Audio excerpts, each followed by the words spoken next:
Hello বন্ধুরা, তোমরা সবাই কীরকম আছো? আশা করি সবাই ভীষণ ভালো আছো।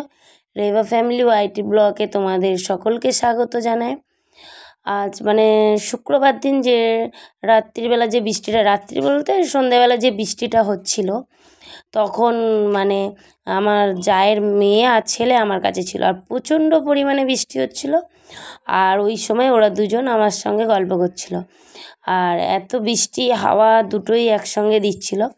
আর আমার মেয়ে তখন ছিল না, মেয়ে ছিল পাশের বাড়ি কাকিমার বাড়ি, আর ও জানে না যে ওর ভাই আর দিদি এসছে। জানলে হয়তো চলে আসতো বৃষ্টি হওয়ার আগে। তো বৃষ্টি আমার জায়ের মেয়ে আর ছেলে ঘরে যেই এসছে, তার কিছুক্ষণ পরেই বৃষ্টিটা শুরু হয়েছে। তারপর ওই বৃষ্টিটা দেখাচ্ছিলাম তোমাদেরকে, আর ওর ডুগ্গু তখন গেট আটকাতে দিচ্ছে না, কারণ ও গেট খুলে ও মায়ের কাছে যাবে বলে কান্নাকাটি করছিল। তারপর আবার আমি ওকে গেট খুলে দিলাম, দিয়ে আর বলছি, দেখ বাইরে কিভাবে ঝড় বৃষ্টি হচ্ছে। আমি তো ভালো করে দেখাতে পারছি না, কারণ আমাদের বাড়ির সামনে একটা দুতলা বাড়ি, তো ওই কারণে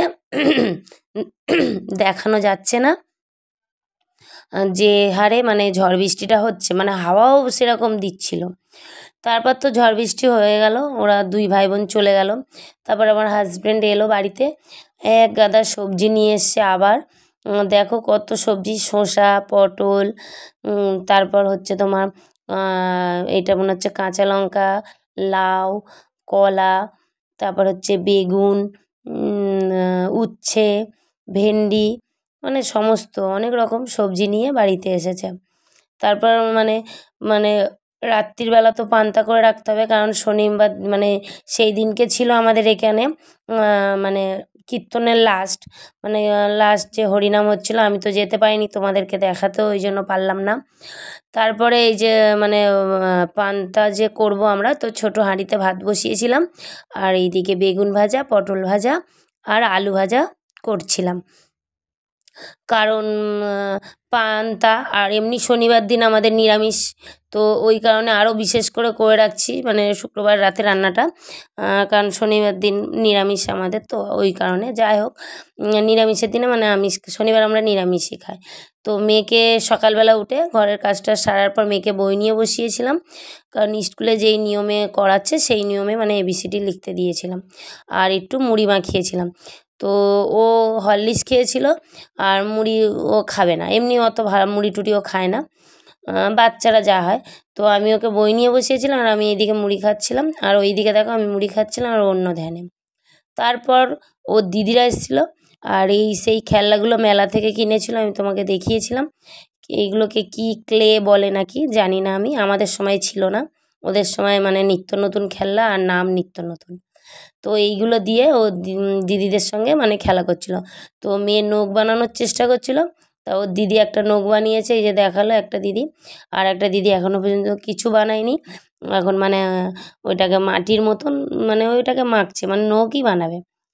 তারপর ওকে স্নান করিয়েছিলাম, সব খেলা টেলা হয়ে যাওয়ার পর স্নান টান করে জামা টামা পরিয়ে, প্রচণ্ড গরম সেদিন পড়েছিল এমনিতেও শনিবার দিন। তো ওকে আমি একা একা বলেছিলাম, ও শুধু ভাত খেতে ভালোবাসে, তো একা একা ঠান্ডা প্রচণ্ড লেগে আছে বলে ওই জন্য ভাত খেতে দিয়েছিলাম। তো জল আমি দিইনি, শুকনো ভাতটা তুলে দিয়েছিলাম, আলু ভাজা আর পটল ভাজা দিয়েছিলাম, যদি ও খায়, পটল ভাজাটা একটু ভালোবাসে মাঝে মাঝে। তো দেখো জল দিয়ে কি করেছে, ভাতে জলে সমান করে দিয়েছে। তারপর ওই ভাতটাকে ও মাখাচ্ছে, শুধু শুধু ভাতই খাচ্ছে, নুন দেওয়া হয়নি বলে ওই জন্য বলছে মা নুন নেই। তারপরে তো একা একা আলু ভাজা দিয়ে মাখিয়ে মাখিয়ে খাচ্ছে। শেষ পর্যন্ত অতটা ভাত ও খাবে না, কারণ অল্পই দিয়েছিলাম, তাও খাবে না, পটল ভাজাগুলো আর খেলো না। তারপর বিকেলবেলা মা ডাক করে ডেকেছিল বাবা এসে, কারণ ওই মা মালসা ভোগ দিয়েছিল, হরিনাম শেষ হলে যে মালসা ভোগটা দেয়, তো আমাকে ডেকেছিল প্রসাদ নেওয়ার জন্য। তো গেছিলাম মায়ের কাছে, মা তখন ছিল না, বাবা প্রসাদটা এনেছিল, বাবা ছিল, কারণ মা গেছিল আমার মেয়েকে নিয়ে তোমার দিদির বাড়ি হরিনাম ছিল, তো ওইখানে গেছিলো, পাশেই ঢালুয়া বলে জায়গাটার নাম। তো আমি প্রসাদটা ভালো করে, ফল প্রসাদগুলো আর যে মিষ্টি আরও সব ফল দিয়েছে, এইগুলো সব আলাদা আলাদা করছিলাম। ছোট যে বাটিটা দেখছো ওর মধ্যে আগে পায়েস দিত, এখন আর ওর মধ্যেও ফল দিয়ে দিচ্ছে। পায়েসটা আর করেনি কি জানি না, কম পড়েছে কিনা, অনেকে তো দেয় মালসা ভোগ। তো বাবা এনেছিল, তো এই মালসা ভোগগুলোকে আমি মানে মা বলেছিল দিয়ে দে সবাইকে, আর প্রসাদ সবাইকে দিলেই ভালো, বাড়ি রেখে বেকার নষ্ট হয়ে ফেলে দেওয়ার থেকে, তার থেকে ঠাকুরের প্রসাদ সবাই খাওয়াই ভালো।